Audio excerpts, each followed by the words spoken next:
What's going on? Welcome to another episode of Off the Schneid. Today we're going to be taking a look at the Chicago Bears, taking a look at their draft needs heading into the 2021 NFL Draft. Bears were 8-8, I believe. So they definitely are going to look to push to be a playoff team, probably a wild card team. I think that's what they're hoping for. I would imagine. Here's my big thing about the Bears is, do you as a Bears fan, and put something in the comments maybe, as a Bears fan, are you more comfortable with Andy Dalton and Nick Foles than you were with Nick Foles and Mitch Trubisky? Personally, I wouldn't be. I'm a Bengals fan. I know what Andy Dalton is, and I just don't think that's what you want to be doing, just two vet quarterbacks like that where you're not sure every week. You're in the same position where you're going to be going back and forth and back and forth. And I don't know. Well, I just think I floated this out there for the Washington football team preview breakdown as well. There's a guy out there, 16 touchdowns, 5 interceptions, 24 years old last year. He's very, very gettable. I don't see him being on the roster he's on right now. Gardner Minshew. I think he would be great with this team. Why wouldn't you? He's 24. He's capable starter in this league. He's shown that. I just don't understand why nobody's going after Gardner Minshew, and maybe Jacksonville just wants to hang on to him. I don't really know why. I don't know. It's hard to say, but I think that if for me, one of two, Nick Foles and Andy Dalton and Gardner Minshew, I think I'm a little more excited about that personally. They're not going to be in a position to be drafting, top 3 for a quarterback unless they make a big trade somewhere down the line.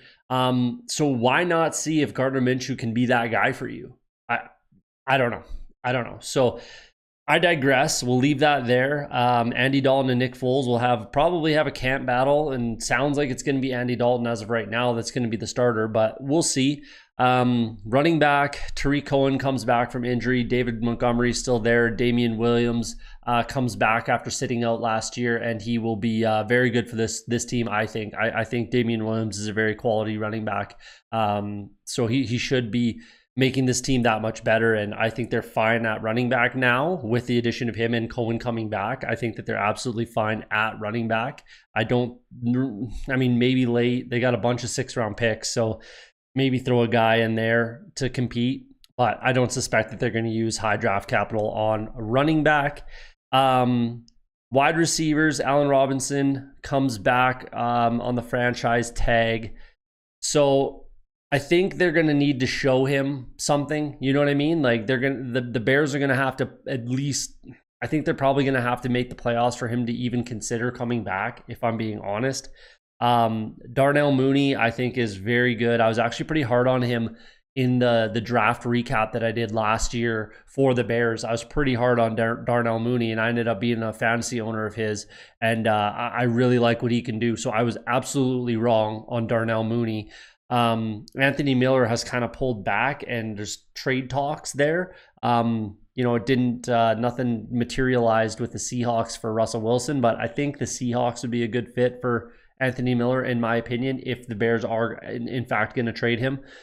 Javon Wims, solid depth, I suppose. He's been working on those hands, if you know what I mean. Riley Ridley, Calvin Ridley's little brother, just hasn't been what Calvin Ridley is, obviously, but maybe a capable depth piece. I definitely think they need to add a wide receiver. 2nd round, 3rd round, maybe a quality playmaker, take a little pressure off Allen Robinson. Not that Miller and Mooney can't do that, but I think that they need as many weapons as they can get on this team.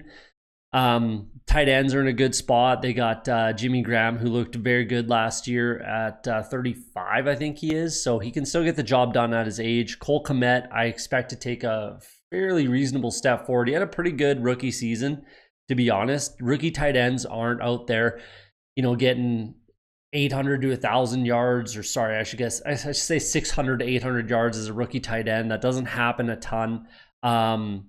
200 yards, 2 touchdowns, I think something like that is pretty good for a rookie tight end in a rotational type of a role. If he gets more playing time, which I suspect that he does, I think he gets over that 500-yard mark, 5 to 7 touchdowns, something like that. Takes a step forward, a good step forward, and then Jimmy Graham is now off the roster next year, and Cole Kmet is your guy. So we'll see what happens there. Offensive line is in a decent spot. James Daniels is very, very good. Cody Whitehair, I think, is very good.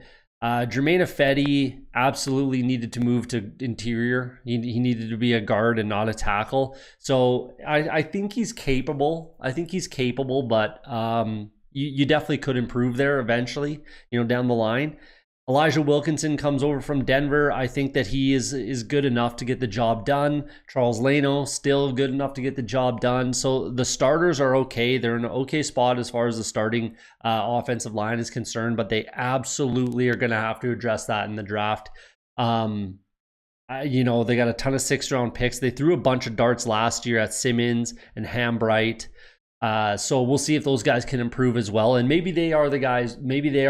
So we'll see. I'm not going to say they're not until they get a shot and kind of muck it up, But 5th, 6th-round picks, maybe a 3rd-round pick. We'll see. They definitely need to add some help on that line, competition, future pieces, that kind of a thing. Slide over to the defensive side of the ball.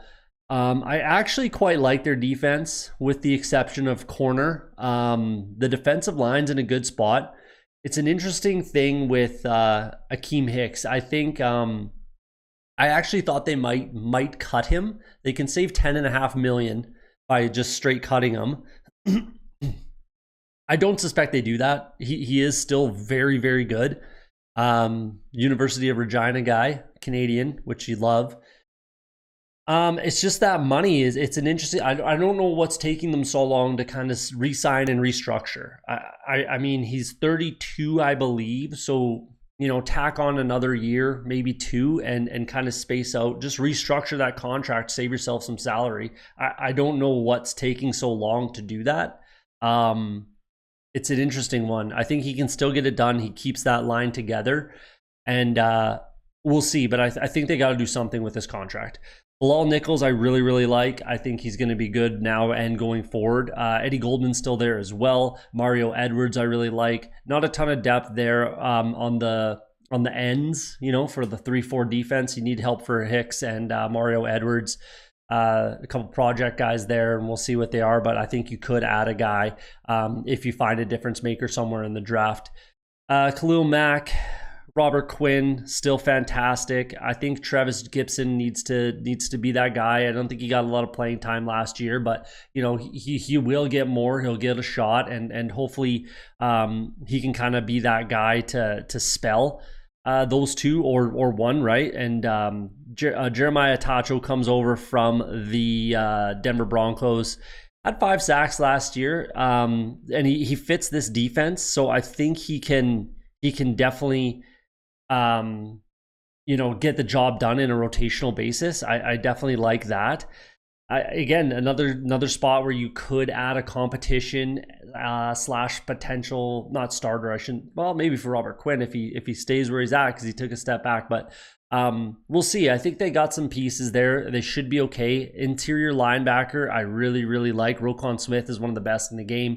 Danny Trevathan can still get it done. Joel, I'm not going to butcher his name because I cannot say it. Christian Jones comes over for the Detroit Lions. So I think they're fine as far as interior linebackers concerned. I think they're definitely fine there. I don't suspect that they look to the draft. Maybe a 6th-round pick, maybe, but I don't think so. Safeties, not a bad spot. Again, a little more depth, but Eddie Jackson and Deion Bush are fine to get the job done there. Desmond Trufant is gonna need to be replaced. He's an okay kind of depth guy. He's a good leader and that kind of thing, but he's not a starting corner in the NFL anymore. I'm sorry, he's just not anymore. At one point, he was very good. He was one of the better ones in the league at one point. Those days are kind of past. So I think they're going to need to add a corner for sure, whether that's at 20 or 52. I think that's a high priority, in my opinion. Artie Burns comes back. He was a former 1st-round pick with the Steelers. yeah, you might as well. I don't mind bringing him back at all, and he's a solid depth piece at the very least. But and maybe he can be that guy that takes a step. Maybe he ends up being a starting corner for the next 5 years for the Bears. You know, we'll see. Jaylen Brown is absolutely a guy. He should have been a first-round pick, in my opinion. I had him as a first-round pick, I believe, in my mock draft. Ended up going in the second round, and that was a bit of a steal, in my opinion, for the Bears. I really, really like Jalen Johnson. Duke Shelley, again, another depth guy, can help out. I think they're going to need some help on this defense in the draft. There's no like crazy glaring holes for the Bears, in my opinion. It's just you got to add some competition, some depth, and maybe some playmakers, some guys that can make a difference hopefully in the draft. We'll see what the Bears want to do as far as trading up, down, anything like that. I don't particularly think that they're going to look to trade. I think they'll probably stand pat. Maybe later on in the draft, they had a bunch of 6th-round picks, so you could move up or down or something like that in the 3rd, 4th round. They have no 4th-round picks, so maybe they do something like that. But as far as the 1st and 2nd rounds, I feel like they probably just stand pat and draft where they're at. And like I said, there's just a ton of depth that they need, so I think they'll probably be looking at the best player available.